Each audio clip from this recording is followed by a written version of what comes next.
Assalamualaikum warahmatullahi wabarakatuh. Perkenalkan, nama saya Aldi Elmanda, NIM 24210215. Di sini saya akan menjelaskan 4 algoritma jaringan syarat tiruan. Di sini saya akan menjelaskan baik dari sisi sejarah, kegunaan, cara menghitung, dan lain sebagainya. Yang pertama, MC Sulot, Speech Neuron. Sejarah. Model neuron pertama diperkenalkan oleh Warren S. Sulot dan Walter Pitts pada tahun 1943. Model ini menjadi dasar perkembangan jaringan saraf tiruan modern. Konsep dasar.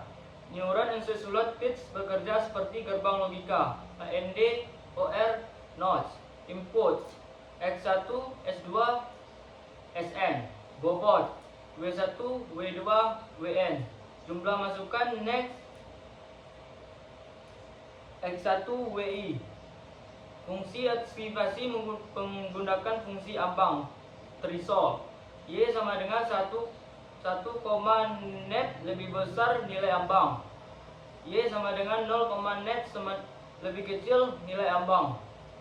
Gimana cara menghitung? Misal X1 sama dengan X1, S2 sama dengan 1, W1 sama dengan 1, W2 sama dengan 1, nilai ambang sama dengan 2. Maka net sama dengan 1 kali 1 tambah 1 kali 1 sama dengan 2. Karena net lebih besar dari nilai ambang, maka Y sama dengan 1. Kegunaan simulasi neuron biologis sederhana. Implementasi fungsi logika. Dasar perkembangan JST.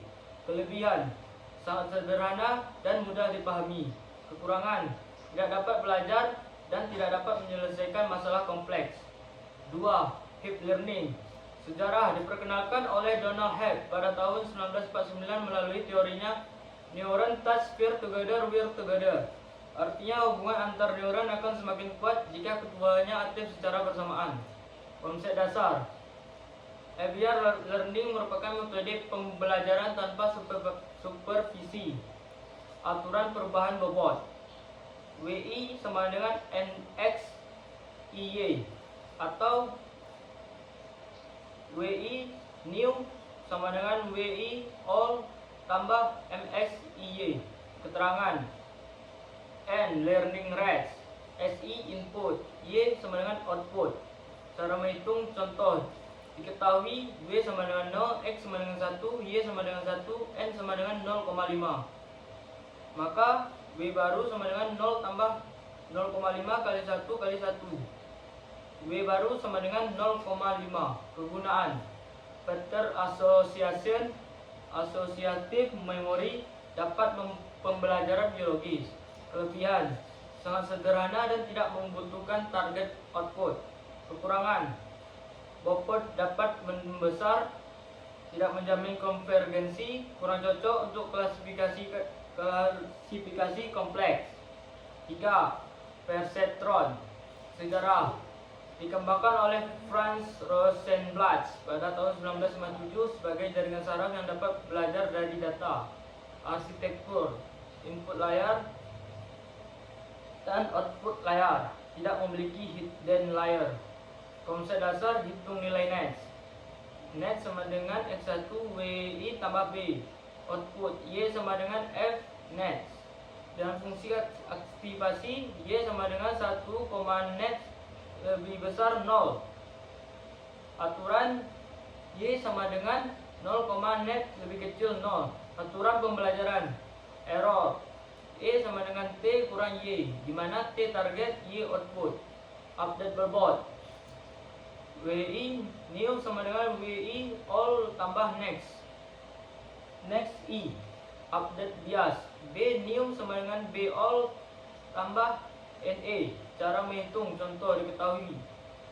XX sama dengan X1 sama dengan 1, S2 sama dengan 0, W1 sama dengan 0,3, W2 sama dengan 0,2, B sama dengan 0,1. Target T sama dengan 1. Hitung. Net sama dengan 1 kali 0,3 tambah 0 kali 0,2 tambah 0,1. Next sama dengan 0,4. Output Y sama dengan 1. Error. E sama dengan T kurang Y sama dengan 1 kurang 1 sama dengan 0. Karena error 0. Karena error sama dengan 0. Bobot tidak berubah. Penggunaan klasifikasi biner, pengenalan pola sederhana, dasar machine learning modern. Kelebihan mampu belajar, implementasi mudah. Kekurangan hanya dapat menyelesaikan masalah yang linear separable. Tidak dapat menyelesaikan kasus XOR. 4. Backpropagation. Sejarah populer sejak tahun 1986 melalui penelitian David Rumerhard, Geoffrey Hinton, dan Ronald Williams. Backpropagation menjadi fondasi utama perkembangan deep learning modern. Arsitektur input layer, hidden layer, output layer. Berbeda dengan perceptron karena memiliki satu atau lebih hidden layer. Konsep dasar. Proses terdiri dari dua tahap. A. Forward propagation. Hitung keluaran neuron. Next J sama dengan X WIJ tambah BJ. Aktivifikasi CMOS. F next sama dengan 1 tambah E next. Menghasilkan output jaringan. Backward propagation. Hitung error. E sama dengan 1/2 dalam kurung T kurang Y kuadrat 2. Hitung gradient. S sama dengan T kurang Y F1 next. Update bobot. W baru sama dengan W lama tambah NX. Proses ini dilakukan dari layar output menuju layar input atau mundur, sehingga disebut backpropagation. Langkah-langkah algoritma. 1. Inisialisasi bobot secara acak. 2. Lakukan forward propagation. 3. Hitung error. 4. Lakukan backward propagation. 5. Perbarui bobot dan bias. 6. Ulangi sampai error minimum atau mencapai jumlah effort tertentu. Penggunaan. 1. Pengenalan wajah. 2. Pengenalan suara. 3. Prediksi harga saham. 4. Diagnosis medis. 5. Computer vision. 6. Natural language processing NLP. Kelebihan: mampu menyelesaikan masalah non-linear. Akurasi tinggi. Dapat menggunakan banyak hidden layer. Kekurangan: membutuhkan komputasi besar. 2. Rentan terhadap overfitting. 3. Training bisa lambat pada dasar besar. Perbandingan singkat. Algoritma Ensusulot tahun 1943. Dapat belajar? Tidak. Algoritma Hebbs tahun 1949. Dapat belajar? Tidak. Algoritma proses perceptron tahun 1957. Dapat belajar? Ya. Perbandingan algoritma backpropagation 1986. Dapat belajar? Ya. Kesimpulan: perkembangan JST dapat dilihat sebagai evaluasi berikut. Ensusulot pitch, Deep learning, perceptron, backpropagation. Ensusulot pitch memperkenalkan model neuron buatan.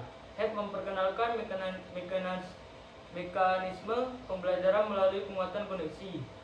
Perceptron memungkinkan jaringan belajar menggunakan data berlabel. Backpropagation memungkinkan pelatihan jaringan multi-layer yang belum menjadi dasar teknologi AI modern saat ini. Sekian penjelasan saya 4 algoritma syarat tiruan. Demikian yang dapat saya sampaikan. Assalamualaikum warahmatullahi wabarakatuh. Allah mak euy. Mangga tua. Mangga.